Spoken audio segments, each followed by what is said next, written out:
귀한 거 준비했는데 제가 시간을 안 드렸습니다. 오늘 말씀의 제목을 함께 읽어볼까요? 앞에 있습니다. 시작. 내 마음껏 저어가라 라는 제목으로 함께 말씀을 나누겠습니다. 오늘은 길지만 이렇게 세 분에게 인사했으면 좋겠습니다. 어떻게요? 줄여서 당당위인데요. 당신의 인생은 당신이 생각한 것보다 더 위대합니다 라고 옆에 있는 분 세 분 이상 인사하도록 하겠습니다. 시작. 당신의 인생은 당신이 생각한 것보다 더 위대합니다. 당신의 인생은 당신이 생각한 것보다 더 위대합니다. 당신의 인생은 당신이 생각한 것보다 더 위대합니다. 아멘. 하나님께서 우리를 붙들고 계시기 때문에 그렇습니다. 하나님의 붙드심이 있다면 하나님의 이끄심이 있고, 하나님의 이끄심이 있다면 하나님이 이루어 가시는 성취하심이 있는 인생이 바로 우리의 인생입니다. 그래서요, 우리가 생각한 것보다 더 놀라운 인생의 결말이 우리들의 삶이 될 것입니다. 오늘 하루를 하나님의 붙드심을 붙잡기 위해서 잡아간다면, 사도 바울이 고백했던 것처럼 붙잡힌 바 된 그것을 잡으려고 오늘 하루 쫓아간다면 그 마지막의 인생의 결론의 그림은 우리가 그리는 그림이 아니라 하나님이 그리는 놀라운 그림이 될 줄 믿습니다. 오늘 또 그 출발점에 세워지는 우리 모두가 되기를 주님의 이름으로 축복합니다. 인생을 한번 돌아볼까요? 내가 지금까지 살아오면서 가장 잘했다라고 생각하는 도전이 있으십니까? 야, 이거 그때 이거 하기를 참 잘했어 라고 하는 도전 혹시 있으십니까? 그때 내가 거기 땅 사놓을 걸. 뭐 이런 후회는 모르겠지만 어쨌든 이런 도전들 아마 하나쯤은 있지 않을까 생각되어집니다. 저는요, 말씀 준비하면서 내 인생, 짧은 인생이지만 어떤 도전을 했을까 생각해 봤더니요, 위대한 도전이라고는 하나도 없는 것 같더라고요. 그래서 되게 부끄러웠습니다. 그럼에도 불구하고 하나를 꼽는다고 하면, 제가 목사 안수를 받고 안정되게 그 교회에서 목회를 하고 있을 때에 영국에 계시는 선배 목사님이 승일아, 같이 우리 목회해보지 않을래? 라고 하는 전화를 받고, 근데 너 편한 마음이 아니라 죽을 거고 하고 하지 않으면 여기 올 생각하지 말고 생각 있으면 다시 전화 주라 라고 하는 이 전화를 받고 영국에 갔던 도전이 제 인생 가운데는 그나마 큰 도전이 아닐까. 왜냐하면 제가요, 영국 나갈 때 영어 한마디 할 줄 몰랐고 낯선 곳에서 사는 것에 대한 막연한 두려움도 있었고, 근데 그때 당시에 모르겠어요, 하나님께서 주신 마음이었던 것 같아요. 안 가면 평생 후회할 것 같은 마음이 들었습니다. 그래서 그때 나갈 때요, 혼자서 1년을 먼저 나가 있었는데 저희 둘째 예준이가 5개월이었습니다. 1년을 나갔다 오니까요, 앞이 모르는 아들이 돼가지고 제 얼굴을 잘 기억을 못하더라고요. 그럼에도 불구하고 후회하지 않는 것들은 그곳에서 하나님께서 저에게 주시는 큰 은혜가 있었고, 저의 삶 가운데도 또 목회 가운데도 굉장히 많은 변화들과 성장, 성숙이 있었다라고 생각하니까요, 그나마 제 인생 가운데, 짧은 인생 가운데 그것이 나에게 가장 큰 도전이 아니었나라고 이렇게 생각되어집니다. 오늘 이렇게 도전의 이야기로 시작한 이유는요, 오늘 말씀의 결론이 바로 믿음의 도전이기 때문에 그렇습니다. 오늘을 끝으로 이제 에스겔 주제 말씀 강의를 마무리하려고 합니다. 왜냐하면 다음 주부터 사순절이 시작되어집니다. 그래서 앞으로 한 6주, 7주 정도 사순절에 대한 말씀, 또 고난주간, 부활주일에 대한 말씀을 함께 나누려고 합니다. 중간에 에스겔에서 빠뜨린 부분이 있어서 되게 마음으로는 아쉽습니다. 왜냐하면 제가 책을 많이 사놨는데 그걸 해야 되는데, 그래서 못내 아쉽지만요, 오늘 에스겔서 마지막 부분을 함께 살펴보면서 우리가 행해 나가야 될 올 한 해 주님과 함께 순항하며 어떠한 항해를 해 나가야 되는가, 어떤 믿음의 도전을 해 나가야 되는가에 대해서 함께 말씀을 나누려고 합니다. 에스겔서 마지막 부분이라고 할 수 있는 40장부터 마지막 장인 48장까지는요, 새 성전, 그리고 새 성전 안에서의 새 예배, 그리고 그렇게 예배드려지는 새 성전 주위에 있는 새 땅에 대한 환상입니다. 세 부분으로 나눌 수 있는데요, 40장부터 43장까지는 새 성전이 어떻게 생겼는지에 대해 정확하게 치수를 재며 에스겔이 인도하심을 따라 성전을 구경하는 환상이었습니다. 그리고 44장부터 46장까지 우리가 이 부분을 살펴보지 못하는 부분인데요, 참 아쉽습니다. 이 44장에서 46장까지는 그 새 성전에서 드려지는 새로운 예배에 대한 규례들, 율례들에 대한 이야기가 가득 채워져 있습니다. 그리고 오늘 살펴볼 47장부터 48장까지 이야기는 그 성전이 성읍만큼 크게 되어져 있는데 그 성읍만큼 큰 성전 주위에 어떤 변화가 있는가, 새로운 땅에 대한 이야기로 오늘 말씀이 이루어져 있습니다. 그래서 40장부터 48장까지 머릿속에 그림을 그려본다면 이렇습니다. 에스겔은 환상 가운데 높은 곳으로 인도함을 받아서 큰 성읍 같은 것을 바라봅니다. 그것이 성전이었습니다. 그리고 그 성전 동편에 있는 문으로 들어가서 성전의 구석구석을 다 살펴보았습니다. 그리고 성전을 다 돌아본 이후에 처음으로 들어왔던 동문으로 다시 돌아가는데 그때에 하나님의 영광이 동쪽으로부터 이렇게 임하게 되어집니다. 그리고 하나님의 영광이 성전에 가득하게 되어진 것을 보게 되어집니다. 그 이후에 성전에서 새롭게 드려지는 예배에 대한 새로운 규례들이 선포되어집니다. 그리고 나서요 그곳을 떠나가서 하나님께서 문을 닫으시고 절대로 떠나가지 않겠다라고 이렇게 말씀하십니다. 그 이후에요 47장 1절 말씀을 보면 다시 성전 문으로 이동하는데요. 그 후에 펼쳐지는 환상이 바로 오늘 환상인데요. 너무나도 아름다운 환상입니다. 지금까지 이 흐름을 보면요 성전 안에 있다가 성전 밖으로 와서 오늘 말씀으로는 또 더 넓은 곳을 바라보게 되어집니다. 공간적으로 점점 넓어진다는 것을 알게 되어지는데요. 이것이 우리들에게 이야기하는 것이 무엇일까요? 바로 우리들이 성전 되었는데 우리들의 삶의 영향력이 성전 안에만 머무르는 것이 아니라 성전에서 예배 드려지고 새로운 질서로 살아가는 우리들의 삶은 절대로 성전에 갇혀 있지 아니하고 우리들의 영향력이 성전 밖으로 퍼져나가게 될 것이다 라고 하는 것을 보여주는 환상이 40장부터 48장까지 긴 환상의 이야기입니다. 이 말씀만 놓고 봐도요 우리가 어떻게 살아가야 하는가, 우리가 무엇을 위해서 부름받았는가 라고 하는 것이 너무나도 분명합니다. 우리는요 그저 나 하나만 잘 먹고 잘 살기 위해서 부름받은 존재들이 아닙니다. 그저 우리 가족들 잘 간수하고 하루하루 무탈하게 살아가는 작은 평안, 작은 행복을 누리며 그저 가정 안에서 살아가는 존재로 부름받은 존재가 아닙니다. 우리가 믿는 대상은요 하나님이신데요 그 하나님은 천지를 창조하신 하나님, 온 우주 만물의 주인 되시는 하나님입니다.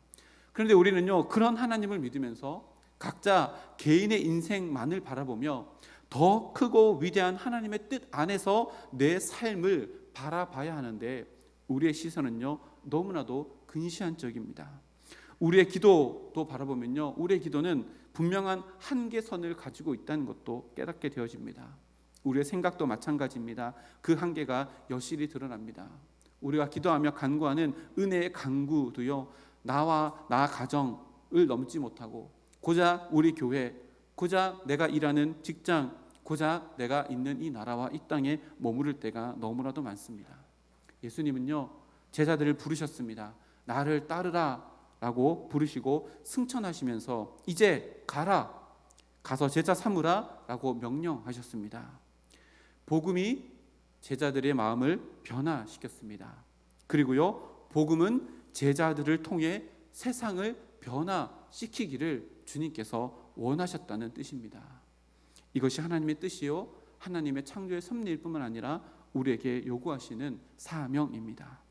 에스겔이 본 환상이 성전에서부터 물이 솟아 흐릅니다. 그리고요 그것이 점점 그 성전 밑을 스며들었다가 성전 밖으로 나갈 때에 점점 큰 강이 되어서 오늘 말씀에 아라바까지 내려갔다라고 하는데요. 아라바는 사해입니다. 죽음의 바다까지 흘러가서 흘러가는 곳곳마다 생명이 되살아나는 놀라운 위대한 역사를 이루었다라고 이렇게 큰 그림을 그리고 있습니다. 이것이 바로 우리가 그려나가야 될 믿음의 도전의 과정이라는 것을 이야기합니다. 하나님이 우리를 성전 삼아 주셨습니다. 우리 안에 성령 하나님을 보내주셔서 성령의 전이 되었습니다. 그리고요 예수님께서 이렇게 말씀하십니다. 요한복음 7장 38절 말씀에 나를 믿는 자는 성경의 이름과 같이 그 배에서 생수의 강이 흘러나오리라 하시니. 아멘. 우리를 성전 삼으셨는데요 우리 배에서 생수의 강이 흘러나온대요. 이 배는 바다에 뜨는 배가 아니라 우리 배입니다. 원어를 찾아보면요 우리의 마음입니다. 우리의 마음 안에 하나님께서 생수의 강이 흘러 넘칠 수 있도록 솟아나는 샘물을 우리에게 주셨다라는 것을 의미합니다. 다시 말하면 오늘 본문에 기록되어 있는 이 에스겔의 환상은요 하나님께서 우리 인생 가운데 만들어 나갈 하나님의 성취해 나갈 일이라고 우리에게 보여주는 겁니다. 물은요, 특징이 있습니다. 어떤 특징이 있을까요? 위에서 낮은 곳으로 흐릅니다. 근데 위에서 낮은 곳으로 그냥 흐를까요? 아닙니다. 물은요, 지금 있는 그곳을 가득 채우지 아니하면 절대로 다음으로 흘러가지 않습니다. 물이 지금 있는 곳을 가득 채워야지만 다음을 흘러갈 수 있습니다. 우리에게도 적용해 볼까요? 우리의 마음이 하나님으로 가득 채워지지 아니하면요, 절대로 복음은 나를 넘어서 세상 가운데로 흐를 수 없다는 겁니다. 세상은 너무 멀어요. 내 마음 가운데 복음이 가득 채워지지 아니하고 하나님으로 가득 채워지지 아니하면요, 나는 내 진짜 가까이에 있는 배우자에게도 내 자녀들에게도 하나님의 선한 영향력을 끼칠 수 없다는 것을 이야기합니다. 사도 바울이 많은 성경책을 썼잖아요. 그러면서 이렇게 이야기합니다. 나는 날마다 죽노라. 왜 이렇게 고백했을까요? 사도 바울은 그 위대한 선교의 일을 감당하며 내가 날마다 죽노라, 죽고 나서 뭐 하는 거예요? 내 안에 주님의 말씀으로 채우겠습니다 라고 하는 그 채우심이 없었다면 절대로 선교의 위대한 영향을 나타낼 수 없었기에 사도 바울은 날마다 죽노라 라고 하는 반복의 훈련으로 나를 비워내고 하나님으로 가득 채우는 일들을 평생토록 감당했던 것입니다. 그래서 그 위대한 선교의 사명들을 감당할 수 있었던 것입니다. 저는 회사 생활을 안 해봤는데요, 그래도 오랫동안 교회에서 사역을 해봤잖아요. 회사나 교회나 시스템이 있기 때문에 비슷한 부분들이 있습니다. 회사 아니면 전문 기술을 필요로 하는 직장에 가다 보면 어디든지 선임이 있습니다. 그렇죠? 선임이 있고 후임이 있고 또 신입이 있습니다. 선임의 역할이 뭘까요? 선임은요, 신입이나 후임들에게 교육을 시켜서 그 일들을 잘 가르치는 역할을 합니다. 그 선임이 어떻게 이것이 가능할까요? 후임들에게, 신입에게 그걸 가르쳐 줄 수 있을까요? 선임은 그 일을 수년간 반복해서 익혔고, 소위 말해서 눈 감고도 그거를 할 만큼의 영향력이 있기 때문에 선임이 후임이나 신입을 가르칠 수 있습니다. 이것이 똑같습니다. 우리에게도 복음이 가득 차 있지 아니하면 우리는요, 우리 마음 가운데 있는 복음의 영향력을 나타낼 수 없다는 말입니다. 오늘 에스겔 47장 성전에서부터 흐르는 물의 환상이요, 우리들에게 말씀하시는 것이 바로 이것입니다. 우리는 성전으로 부름 받았습니다. 그 성전에서 하나님은 생명수가 흐르도록 하시겠다라고 약속해 주셨고요, 예수님을 통해서 성령 하나님이 우리 마음 가운데 오심으로 말미암아 이미 이루어졌습니다. 우리 안에 이미 성령 하나님이 계시기에 솟아나는 샘물이 우리 안에 있다는 말입니다. 그러면 그 샘물이 우리를 가득 채우게 되어진다면 그 생명수가 흘러 내 주변으로 확산되어지는 것은요, 당연지사입니다. 그렇게 흘러서 처음에는 발목까지, 그 다음에는 무릎까지, 그리고 또 흘러서 허리까지, 그리고 더 차고 흘러넘쳐서 오늘 본문에 기록된 것처럼 헤엄칠 만한 물이 되어지고요, 헤엄칠 만한 물이 거기서도 멈추지 않고 끝까지 흘러서 어디까지 가냐면 가장 낮은 곳인 죽음의 바다 사해까지 가게 되어지고, 그랬더니 그 물이 닿는 모든 곳마다 되살아나는 역사가 일어난다라고 오늘 기록되어져 있고, 하나님이 내가 너를 통해 이 일을 이루어 갈 거야 라고 우리들에게 약속해 주시는 말씀이 바로 이 말씀입니다. 그 말이 무엇일까요? 내 주변에 이렇게 한번 조금 무거운 마음으로 적용을 해볼까요? 이 말이 어떤 말이냐면요, 내 주변에 생기 없고 활력이 없는 메마른 땅이 있다면요, 그것은 무엇과 연결되어져 있을까요? 내 마음의 메마름과 연결되어져 있다는 것을 의미합니다. 이 세상에 흘려보내야 될 생명수의 근원이 누구예요? 하나님께서 우리로 삼으셨기 때문에 그렇습니다. 과일나무에 잎이 시들고 열매가 맺지 못하는 이유, 금을 치는 곳이 죽음 바다가 된 이유, 푸른 초장이 사막이 되어져 버린 이유, 그 모든 이유가 나의 메마름과 연결되어져 있다는 말씀이 오늘 이 말씀이기도 합니다. 우리들의 책임이 얼마나 큰지에 대한 말씀으로 다가오기도 합니다. 아담에게 내리셨던 처음의 그 문화 명령, 창조의 대명령을 아담이 감당하지 못했던 것처럼, 그리고 노아의 후손들이 노아를 통해 받은 두 번째 문화 명령을 거역하고 바벨탑을 지은 것처럼 우리 안에도 우리의 영적인 메마름이 하나님으로 채워지지 않는 그 메마름의 샘이 우리에게 책임을 묻고 있다는 말씀입니다. 하나님께 은혜를 구하면서도 나 영적인 메마름, 하나님 생기를 주옵소서라고 기도하지 못한다면, 썩어져 없어져 버릴 것은 세상의 것은 구하면서도 육적으로는 가득 채워지기를 원하면서도 영적으로는 내가 어떠한 상태인지 알지 못하고 있다면, 오늘 이 말씀이 내 삶을 비추어지고 내 삶을 조명하는 대로, 내 삶을 있는 그대로 하나님께 나타내 보일 줄 아는 정직한 마음으로 하나님께 서게 되는 우리 모두가 되기를 주님의 이름으로 축복합니다. 이렇게 기도했으면 좋겠습니다. 주님, 내 안에 모든 것을 태워버릴 것 같은 정오의 태양이 타오르는 그 시간에 타는 듯한 목마름으로 사마리아의 한 우물가를 찾았던 그 여인의 갈급함을 나에게도 느낄 수 있는 은혜를 허락하여 주시옵소서. 주님께 솟아나는 샘물을 간구하는 그 여인의 갈급함을 나에게도 주셔서 하나님, 내 안에 이미 만들어 놓으신 생명수 샘, 그 샘물에서 날마다 퍼내도 마르지 않는 그 생명수에서 내 마음 가운데 나를 차고 흘러넘치게, 또한 나를 넘어서서 내 가정에, 내가 속하는 모든 곳에 흘러갈 수 있도록 주님 도와주시옵소서라고 기도할 수 있는 우리 모두가 되기를 소망합니다. 예수님께서 그 여인에게 이렇게 말씀하셨습니다. 요한복음 4장 14절 말씀입니다. 우리 앞에 화면 보고 함께 읽어보겠습니다. 시작.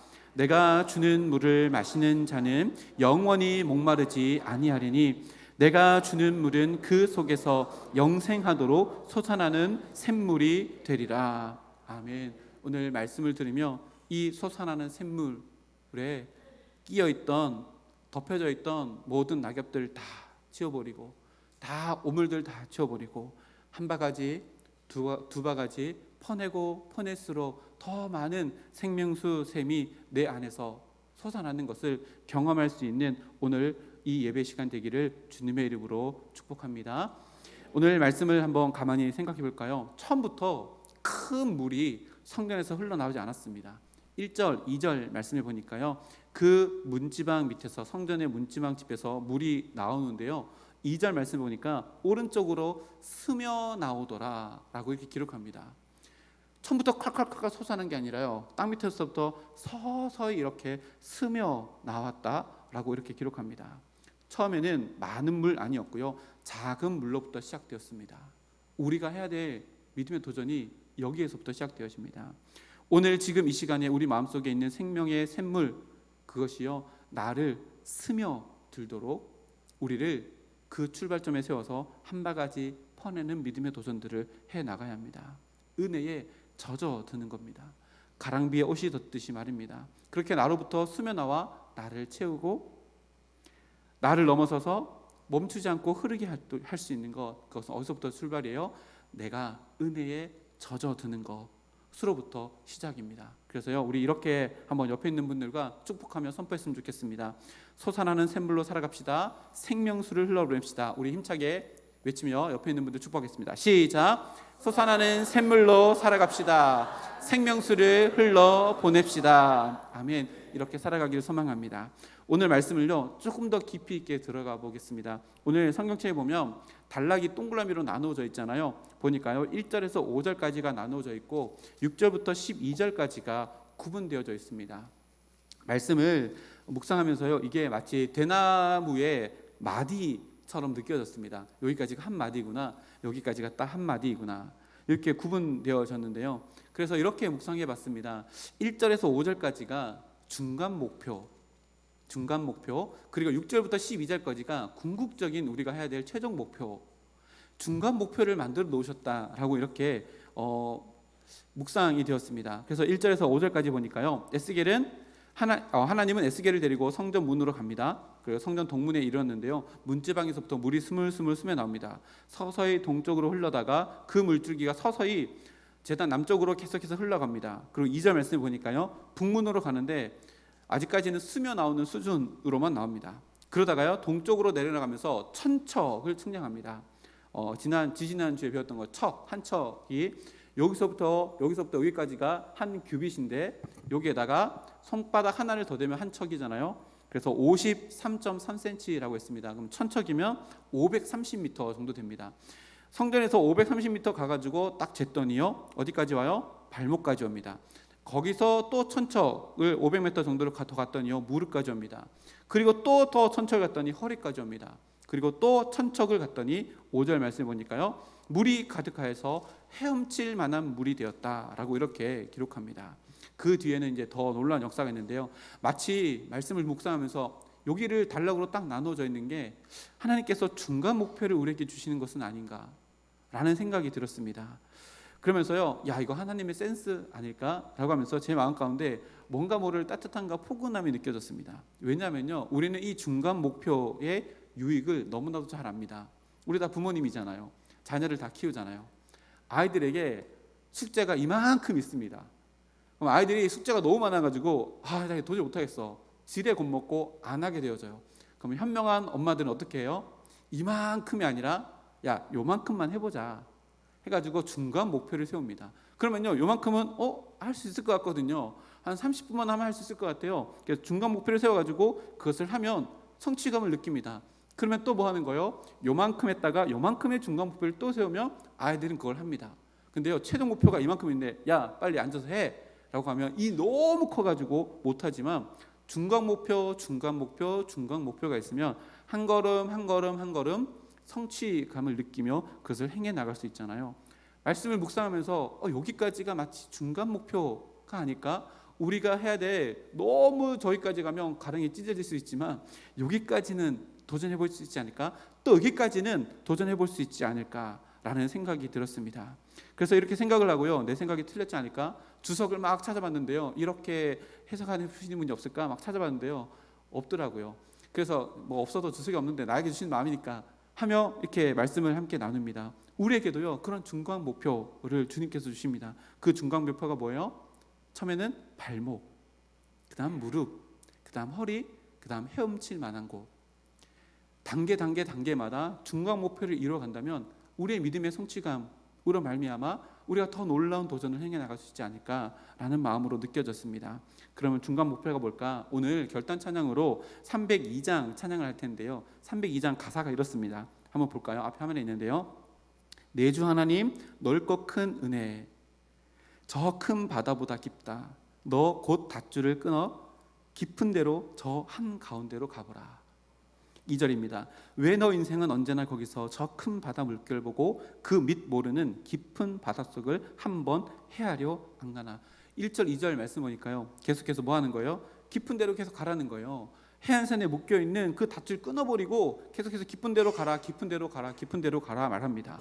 그리고 3절에 보니까요, 많은 사람이 얕은 물가에서 저 큰 바다 가려다가 찰싹거리는 작은 파도 보고 마음이 졸여서 못 가네. 못 가는 이유를 또 이야기합니다. 뭐요? 계속 1절에서요, 깊은 바다로 가, 깊은 바다로 가 계속 이야기하는데요, 3절 말씀 보니까요, 많은 사람들이 왜 못 가는 거예요? 얕은 물가에서 땅 짚고 헤엄치는 거에 만족하고 있는 거예요. 땅 짚고 헤엄치고 만족하는 거예요. 조그만 큰 파도 오면 야, 무서워서 못 가겠어 라고서 해안선에서만 노는 거예요. 근데 4절 말씀에 더 강력하게 이야기합니다. 자, 곧 가거라. 이제 곧 가거라. 저 은혜의 바다 향해. 자, 곧 내 노를 저 깊은 데로 가라. 망망한 바다로. 계속해서 망망한 바다로 계속 가라 이야기하는데요, 후렴 부분에 이렇게 외칩니다. 후렴 부분 한번 읽어볼까요? 시작. 언덕을 떠나서 창파에 배 띄워 내 주 예수 은혜의 바다로 내 마음껏 저 가라. 아멘. 1절 2절에서 계속 깊은 데로 가래요. 저는 물을 싫어해서 깊은 데 가면 무서워서 잘 못 가거든요. 근데 계속 깊은 데로 가래요. 3절에 너 거기서 안주하지 말고 빨리 깊은 곳으로 가 라고 이야기하는데요, 4절에서도 더 강력하게 막 밀어붙이는데요, 왜 도대체 깊은 데로 가야 하는지에 대해서 후렴 부분에서 이야기합니다. 왜 그럴까요? 그 깊은 바다는요, 우리를 삼키는 바다가 아니라 중간에 보면 내 주 예수 은혜의 바다이기 때문에 그렇습니다. 땅 짚고 헤엄치는 그곳보다 더 놀라운 하나님의 은혜가 있는 곳이 더 깊은 바다이기에 깊은 바다까지 내 맘껏 노조 가봐라. 그 바다는 너를 삼키는 바다가 아니라 하나님의 은혜의 바다이다 라고 이렇게 우리들에게 이야기합니다. 믿음의 헤엄을 치면서요, 가장 먼저 해야 될 것이 있습니다. 뭘까요? 저는 자유형, 배영, 저병 이런 거 잘 못하거든요. 물에 떠 있을 수는 있습니다. 수영을 하려면 가장 먼저 해야 되는 건 뭐예요? 물에 뜰 수 있어야 되잖아요. 물에 뜨려면 어떻게 해야 될까요? 물이 뜰 만큼의 깊은 곳까지 나아가야 합니다. 땅 짚고 헤엄치는 거 이거 반칙입니다. 그거 아니고요. 그건 수영 아니잖아요. 땅 짚고 헤엄칠 만큼의 그 물에서 뜰 수 있는 사람 성인 아무도 없을 거예요. 근데 깊은 곳까지 나아가면 우리의 몸은 자동으로 뜨게 되어져 있습니다. 왜요? 부력이 있기 때문에 그렇습니다. 그래서 앞에 사진을 보시면요, 이것을 이용해서 만든 수영법이 있는데요, 생존 수영법입니다. 입새 수영이라고 해서 화면이 없나요? 예, 저렇게 해서 이렇게 팔을 뒤로 이렇게 해가지고 무릎을 굽히면 이렇게 뜰 수 있대요. 이런 생존법인데요, 우리 몸은요 이렇게 물 속에 조금만 깊은 곳에 가면 부력이 있기 때문에 이렇게 뜨게 되어진다고 해요. 이거는 수영하기 위해서는 가장 기본적인 것이지만 우리의 믿음과 이것을 연결시켜 볼까요? 일단 헤엄을 치려면 물 위에 떠야 합니다. 이게 은혜로 말하면 뭘까요? 은혜를 받으면요, 이런 고백 한번 느낌 다 받아보셨을 거예요. 은혜 막 받으면 마치 강물 위에 떠 있는 것처럼 둥둥 떠다니는 기분 느껴보셨죠? 고등학교 때 수련회 끝나고, 그쵸? 부흥회 끝나고 다 느껴보셨잖아요. 와, 진짜 막 뭐든지 할 수 있을 것 같고, 정말 하나님께서 나를 사랑하시는구나. 온 세상 우주 만물이 하나님께서 나를 사랑해 주시는 나의 사랑 때문에 온 우주 만물이 막 다 돌아가는 것 같고, 일어나는 모든 일들이 다 나에게 초점이 맡겨지는 것 같은 그런 막 기쁨의 눈물, 이런 것들이 우리 마음을 붕 뜨게 만듭니다. 근데 중요한 것은요, 이렇게 붕 뜨는 기분은 뭐라고요? 수영하는 게 아닙니다. 그냥 떠 있는 거예요. 떠 있는 거예요. 이렇게 한번 표현해 볼까요? 앞에 화면에 있습니다. 헤엄치는 것은요, 부흥이라고 한다면 물에 떠 있는 것은요, 부흥이에요. 이거 청소년 사역자들이 많이 쓰는 단어이거든요. 여러분들 부흥해야지 수련회 끝나고 붕 뜨면 안 된다고. 붕 뜨면 언젠가 내려오잖아요. 부흥해야 돼요. 이게 뭐예요? 믿음을 내 마음 가운데 가득 채웠다면요, 아 기분 좋다 붕 뜨고 끝나는 게 아니라 거기서 뭐 하는 거예요? 이제 수영하기 시작하는 거예요. 어디로요? 더 깊은 바다로, 깊은 바다로. 근데 그 바다가 어디 바다라고요? 하나님의 은혜의 바다예요. 내가 얕은 곳에서는 절대 경험할 수 없는 깊은 바다에서만 느낄 수 있는 하나님의 놀라운 은혜를 향해서 헤엄치는 믿음의 도전, 적극적인 도전을 행해 나가야 한다라는 것입니다. 제가 중학교 때요, 마이마이라는 게 있었거든요. 카세트 테이프에 끼워가지고 이게 듣는 거 있었어요. 근데 저희 누나는 영어 공부한다고 그걸 사달라 해가지고 우리 누나는 그걸 사가지고 막 듣고 있는데, 저는 공부한다고 하니까 아버지가 안 믿으신 것 같더라고요. 그래서 내가 어쨌든 이렇게 샀는데 영어 공부는 안 하고, 그때 저 때는 서태지 노래가 엄청 유행이었거든요. 서태지 끼워가지고 이걸 막 늘어날 때까지 막 듣고 그랬는데, 수련회를 갔어요. 수련회 갔는데요, 전 기억도 안 나는데 목사님이요, 세상 노래 들으면 안 된다고, 세상의 가치관이 막 들어온다고, 집에 가면은 있던 테이프 다 불살라 막 다 버리라고 해가지고요, 집에 왔는데 은혜를 받았어요. 붕 떴거든요. 은혜를 받았어요. 아, 이걸 어떻게 해야 되지? 아, 이거 어떻게 돈 주고 샀는데? 라고 하다가 결단을 했습니다. 수영하기 시작했죠. 서태지 그 카세트 테이프를 다 갖고 와가지고 깨서 버렸던 기억이 있어요. 작은 한 걸음의 수영이지만 붕 뜨는 것에서 한 걸음 한 걸음 수영해 나가는 거, 이게 진짜 은혜의 바다로 나아가는 거며, 이게 진짜 부흥이라는 겁니다. 그럼 실제로 우리의 삶 가운데 적용해 볼까요? 발목, 무릎, 허리, 헤엄칠 만한 이것들요, 발목부터 점점 서서히 시작해 볼까요? 실제적인 실천 사항으로 이렇게 한번 적용해 보면 어떨까요? 발목까지 가는 거, 우리 집에서 다 식사하시잖아요. 가족들과 함께 식사하시나요? 혹시 가족들과 함께 식사하면서 대표기도를 하고 식사하시는 집이 있으신가요? 저희는 가끔씩 이제 우리 그 아이들과 함께 밥 먹으면 아이들에게 대표기도를 시킵니다. 예진이는 내가 할게 하고 예준이는 오늘 또 왜 내가 해야 돼? 그러면서 또 해요. 대표기도를 시킵니다. 그렇게 해서 발목까지 차는 거를 연습시킵니다. 그리고 무릎까지 허리까지 오는 건 뭐예요? 공예배에 참석해서 은혜 받는 것을 의미합니다. 저는 수요예배랑 금요예배가요 너무 행복하거든요. 제가 말씀 전하는 스타일대로 수요일 예배, 금요일 예배 마음껏 막 전할 수 있어서 되게 행복하고, 또 저도 공부하면서 말씀 전해서 너무 행복합니다. 더 많은 우리 성도님들 오셨으면 좋겠습니다. 여기 있는 분 다 오셨으면 좋겠어요. 그래서 말씀 은혜 가운데 참여하셨으면 더 좋겠습니다. 새벽 예배 말씀을 제가 카톡으로 해서 다 우리 구역장을 통해서 다 보내시는데요, 제 블로그에 올린 것을 여러분들에게 전해주기 때문에요, 뭐가 나오냐면 조회수가 나옵니다. 어떤 날은요 조회수가요 좀 적게 나온 날이 있어요. 그러면 마음이 무겁습니다. 왜 안 보시지?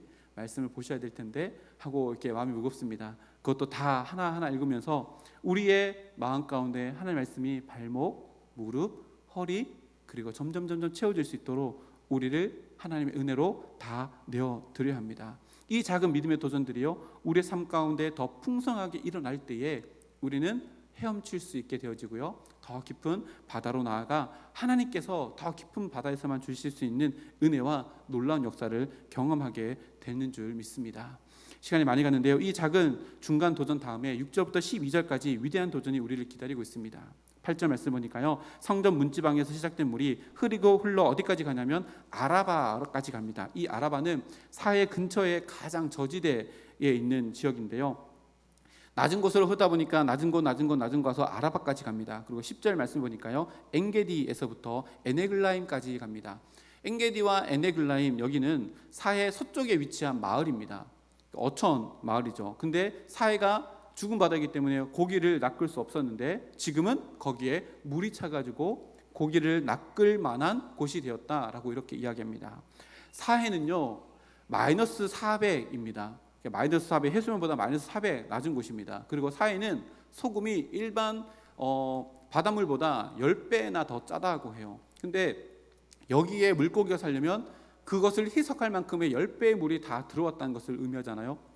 굉장히 많은 물이 그것 가운데 담겨져 있다는 것을 의미합니다. 그렇게 해서 그것을 다 채워서 그것이 어부가 물고기를 낳을 만큼의 놀라운 변화를 일어납니다. 그리고 9절과 10절 말씀이니까요 바닷물이 되살아나고 강이 흐르는 각처의 모든 것이 살아날 뿐만 아니라 10절 말씀 보니까 금을 치는 곳이 되었고 그 다음에 보니까 강 좌우에는 각종 먹을 과실과 또 열매들이 끊어지지 아니하는 아름다운 모습이 일어나게 되었습니다.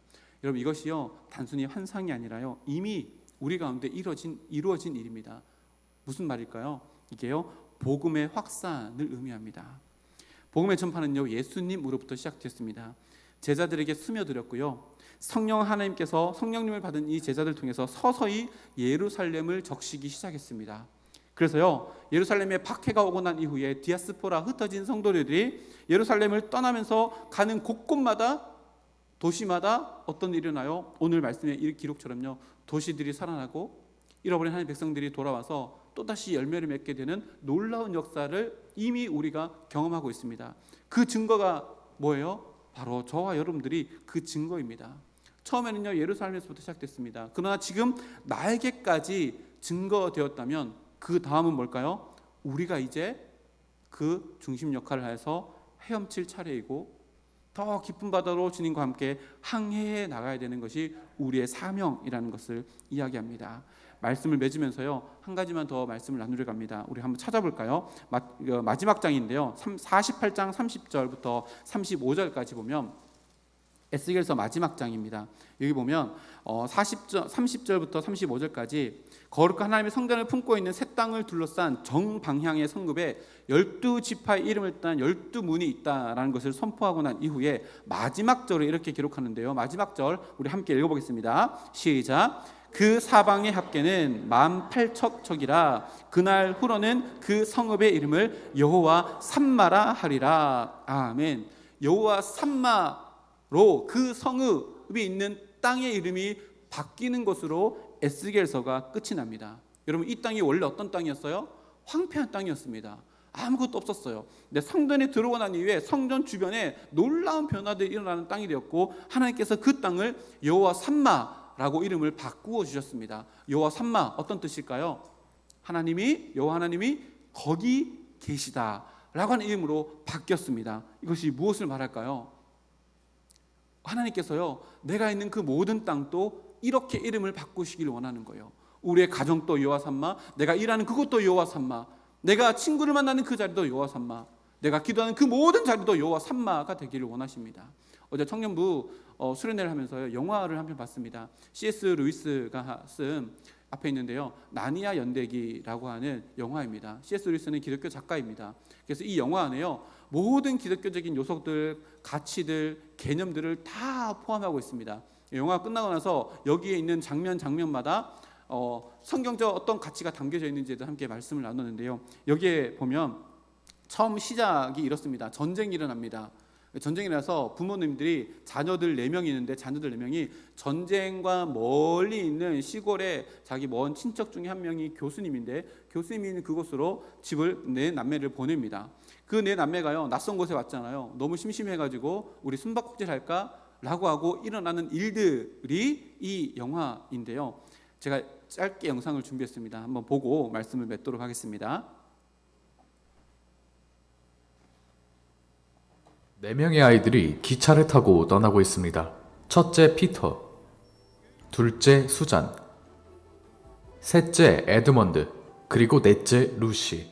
아이들이 살던 도시는 2차 세계대전에서 안전하지 못한 지역이었고 이들의 부모는 시골에 살고 있는 한 교수의 집에 아이들을 대피시키게 됩니다.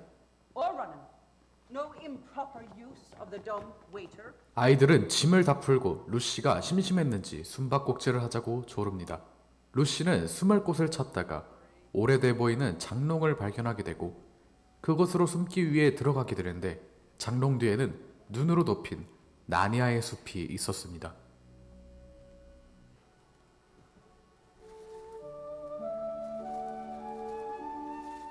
루시가 숲을 돌아다니던 중 반은 인간, 반은 동물인 파우누스족 툰누스를 만나게 되고 툰누스는 자신의 소개를 해준 뒤 차를 대접하겠다며 루시를 집으로 데려갑니다. She thinks she's found a magical lamp. 울음을 터뜨린 루시를 찾다가 피터와 수잔은 교수를 만나고 교수도 루시의 말이 맞다고 말해줍니다. She's not lying, then logically, we must assume she's telling the truth. 다음날 아이들은 야구를 하다가 창문을 깨부수게 되고 이 사실을 들킬까봐 나니아로 이어지던 옷장으로 숨게 됩니다. 옷장으로 들어온 아이들은 나니아의 숲으로 오게 되었고 루시는 이들을 툰누스의 집으로 안내합니다.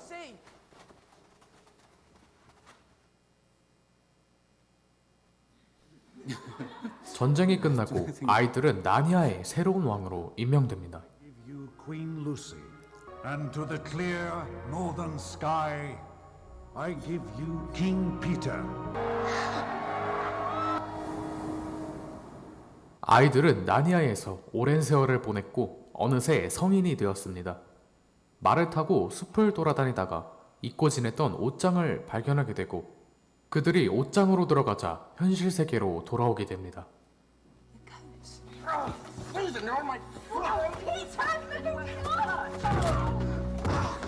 현실에서는 시간이 지나지 않았네요. 그들의 앞에는 교수가 나타났고 교수는 이들에게 옷장 안에서의 이야기를 해달라 말하며 영화는 마무리됩니다. If we told you so. Try me. 네, 영화 보고 싶으시죠? 집에 가서 보시면 되겠습니다. 이 영화에 보면요, C.S. 루이스가요, 나니아라는 세계를 어디에 숨겨놨냐면 옷장문을 열고 들어가면 거기 뒤에 있는 거예요. 근데 열 때마다 있는 것이 아니라요, 어떤 조건이 돼야지만 이게 들어가면 열려지는 거예요. 무엇을 이야기할까요? 하나님의 나라, 오늘 에스겔 환상에 나온 여호와 삼마로 이어져서 모든 것이 다 회복되어지는 이 나라는요, 멀리 있는 것이 아닙니다. 어디예요? 이미 우리에게 주어진 삶의 자리가 여호와의 삼마, 하나님이 거하시는 자리이라고 오늘 에스겔서 마지막 장 마지막 터를 통해서 우리들에게 이야기합니다. 올 한 해 나의 모든 삶의 자리를 이렇게 새롭게 바꾸어 나가는 우리 모두가 되기를 소망합니다. 하나님의 나라와 영광 그리고 임재에 어울리지 않는 것들이 내 삶 가운데 있다면 그 모든 것들이 내 성벽을 넘어오지 못하도록 다 단절하고 하나님의 백성으로서 하나님의 말씀을 기뻐하고 말씀이 내 속에 샘솟는 샘물처럼 흘러나오도록 우리의 가정에, 내가 일하는 일터에, 이 교회와 대구 땅에, 이 나라와 이 민족과 우리가 선교하는 미자립 교회와 또 필리핀까지 흘러갈 수 있도록 오늘 함께 찬양하는 것처럼 하나님, 내 마음껏 저어가는 그 은혜의 바다에서 더 놀라운 하나님의 역사하심을 경험할 수 있도록 인도하여 주시옵소서. 우리 기도할 수 있는 우리 모두가 되기를 주님의 이름으로 축복합니다. 아멘. 우리 다 함께 우리 은혜의 바다로 마음껏 저어갑시다. 우리 함께 외치고 기도하고 우리 결단 찬양하겠습니다. 시작. 은혜의 바다로 마음껏 저어갑시다. 제가 기도하겠습니다.